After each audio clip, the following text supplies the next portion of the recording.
Nous voilà la veille de la course, donc demain c'est le grand jour.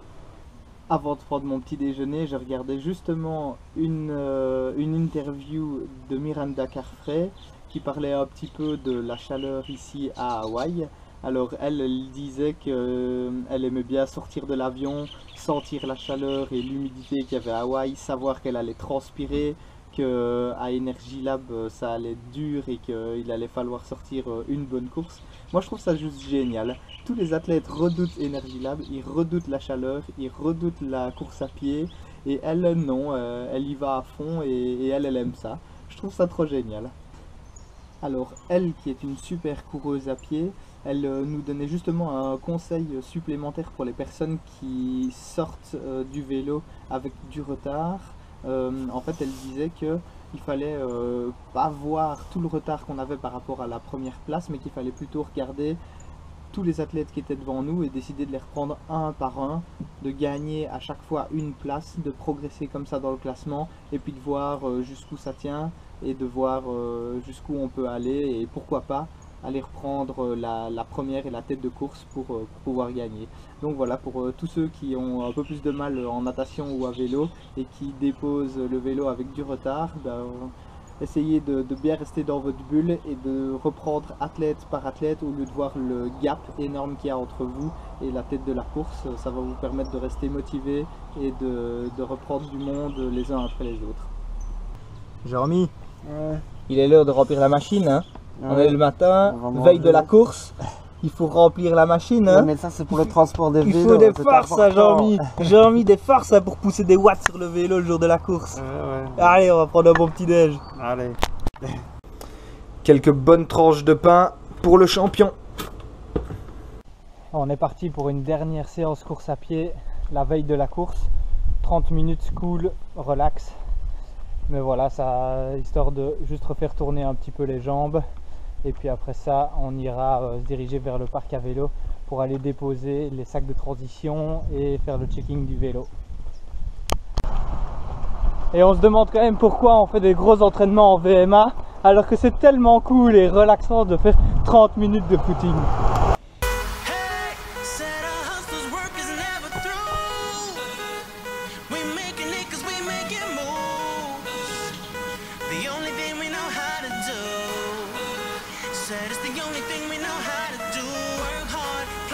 Et voilà, une bonne petite douche bien rafraîchissante.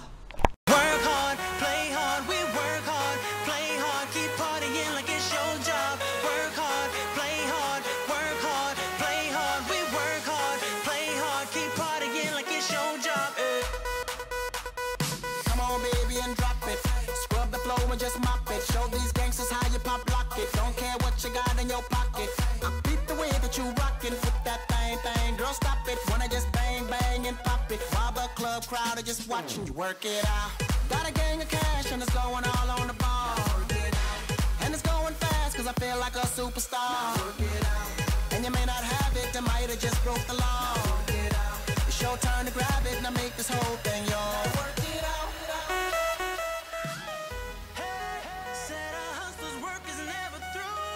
Pour aller déposer le vélo au parc à vélo.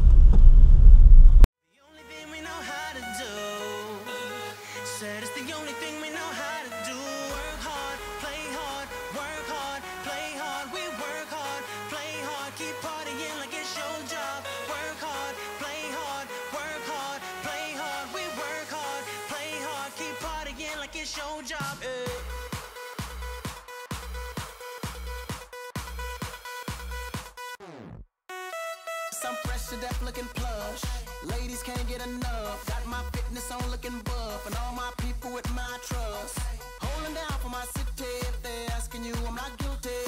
Only thing that I'm guilty of is making you rock with me. Work it out. Got a gang of cash and it's going all on the ball. And it's going fast cause I feel like a superstar. And you may not have it, I might have just broke the law. It's your turn to grab it and I make this whole thing yours.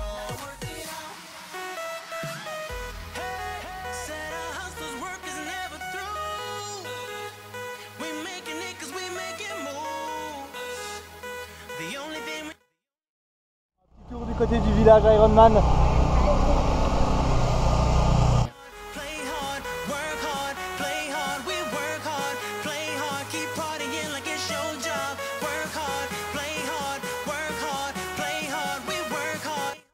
On est de retour chez Bikeworks pour acheter une bombe anti-crevaison pour Jean-Mi.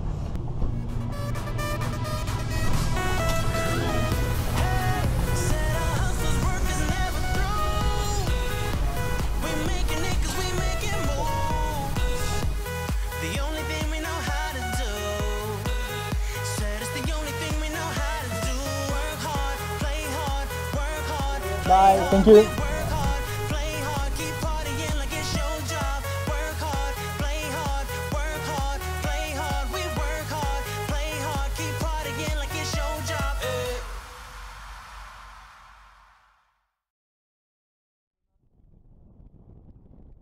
Tout à l'heure, je suis passé au village Ironman et j'ai fait un achat. J'ai craqué pour une paire de chaussures de vélo de chez Louis Garneau.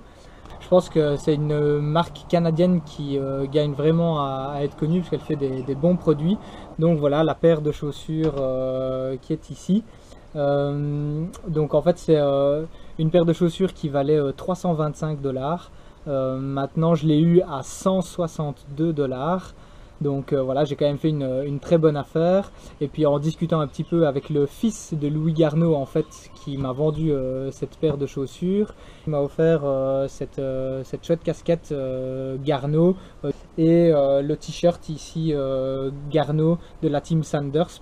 Donc voilà, une bonne affaire. Et puis en plus je pense qu'il était temps de changer, de passer enfin à une bonne chaussure de triathlon, ne fût-ce qu'avec une petite sangle ici derrière pour accrocher l'élastique, parce qu'avant je fonctionnais avec un scotch que je mettais à l'arrière pour faire ma boucle.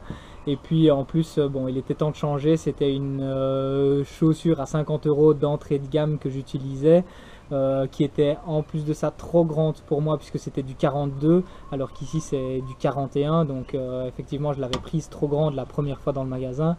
Donc voilà, j'ai tout fait avec mes premiers entraînements, mes premières compétitions, mon Ironman avec cette chaussure.